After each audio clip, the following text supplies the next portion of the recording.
Hello everyone, I hope that you're all doing well. While I know that this is the first Sunday of Black History Month and you might be expecting for me to tell you a story about a crime against a black person, to be honest, I'm not doing that. During this series, in previous episodes, I've spoken so much about the horrors that are inflicted on black people. And if you want to watch any of those relevant episodes, I've put a link in the description box so you can have a look at them. For now, it is regular UK true crime. Today, the 4th of October, marks 19 years to the day of the conviction of Michael Stone. It was this day in 2001 that he was convicted for the second time of the brutal murders of Lin and Meghan Russell. This is a case that is horrific and heartbreaking and full of appeals and questionable mental health as well. Welcome to the anniversary. Shwa-na-na-na, shwa-na-na-na, shwa-na-na-na, shwa-na-na-na, shwa-na-na-na, shwa-na-na-na. Let's begin our story on the morning of July 9th, 1996 in Kent in England. 3 bodies were found on a country lane and they were Dr. Lin Russell, who was 45, Meghan Russell, who was only 6, and Josie Russell, who was 9. They were found tied up and blindfolded, and all of them had suffered from brutal head injuries. It was later determined that this was caused by a blunt instrument, which was a hammer. Their family dog, Lucy, had been killed and she was found nearby as well. They'd been walking home from a swimming competition when the attack happened seemingly at random. At first, it was thought that all 3 of them had died because of the severe nature of their injuries. Lin and 6-year-old Meg did die. They hadn't made it, but Josie had survived. It would be months before she was well enough to speak about what happened to her and her family. She was left with horrific injuries that plagued her for a while. I read somewhere that she had to have part of her skull refilled with titanium, that she had speech impediments, and she was so lucky to survive. It took detectives a year to find Michael Stone. Hundreds of men with convictions for violence were researched, they were interviewed, and they were subsequently eliminated. Crime in Kent wasn't and isn't unheard of, but the nature of this attack, it was so random, it was so brutal, it was clear that the victims didn't know their attacker.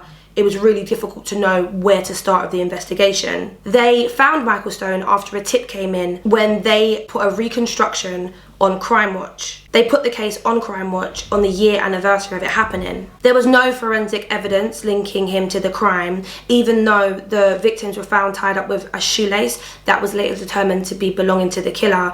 The police said that there was no DNA that was salvageable on it. There was, however, a witness called Damien Daly, and he said that Michael Stone had confessed to him whilst in prison, and it was this testimony from this witness that essentially got Michael Stone convicted in the murders of Lin and Meg, and also the attempted murder of Jodie. The confession was made through a wall into a hole in one of the pipes in the prison cells that happened to carry sound. Michael Stone was actually in segregation, his lawyer said, to stop him from being incited into making confessions, and then he went and made this confession apparently to somebody else in the jail.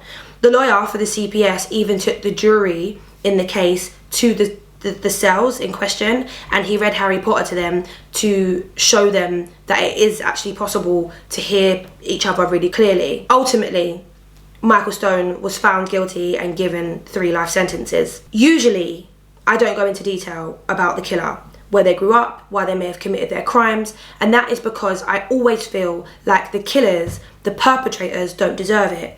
How often is it that you know the name of the killer but not the name of the victims?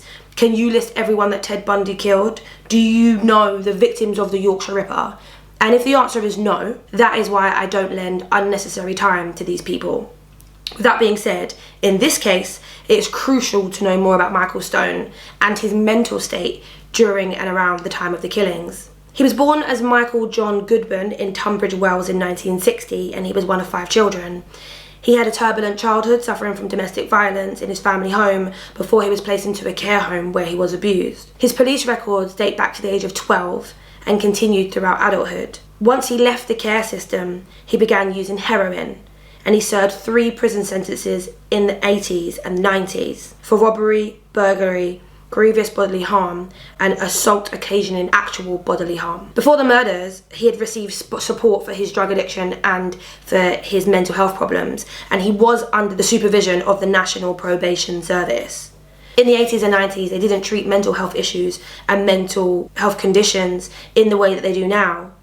At the time, the mental health legislation was that it was only legal to detain someone if their condition was considered treatable. His condition was considered untreatable, so he was set free. Part of his modus operandi, on occasions, was to drive to rural parts of Kent, break into remote houses and farms because he needed cash to support his heroin addiction. Even though we don't know if he tried to rob Lin, we don't know if he demanded money from her, that kind of seems to be what the police believe is the story. In early 2001, mere months after Michael Stone was convicted, and after the star witness recanted his testimony, Michael Stone was granted a new trial, and he was convicted again, this time on October 4th, 2001, 19 years ago, today. He would go on to appeal again, but on the 21st of December 2006, a High Court judge decided that Stone should spend at least 25 years in prison before being considered for parole, meaning that he's likely to remain in prison until 2023, which is not that far away. He'll be 63. Michael Stone has always claimed his innocence. Till this day, he denies killing Lin and Meg Russell. Josie and her dad, they moved shortly after the murders. They went to Wales to start a new life, and Josie's doing well. She's recovered remarkably from her injuries. I think I saw a piece in the newspaper with her and her fiance a few years ago, and she is doing really, really good considered what happened to her all those years ago. There was no forensic evidence. There was no direct witness testimony in the case of Michael Stone. With jailhouse confessions as the main cause for a conviction, I would love to hear your opinion on this case. Because whilst the murders of Lin and Meg and the attempted murder of Josie was horrible, it was unprovoked and completely and utterly heartbreaking, do you think Michael Stone is guilty? Do you think there was enough evidence to convict him? And do you think that the witness testimony was actually reliable? Let me know, and of course, for all of the information, all of the backstory, all the stuff that I couldn't fit into this tape today, please use the research links and get involved by leaving a comment. I'll see you guys later.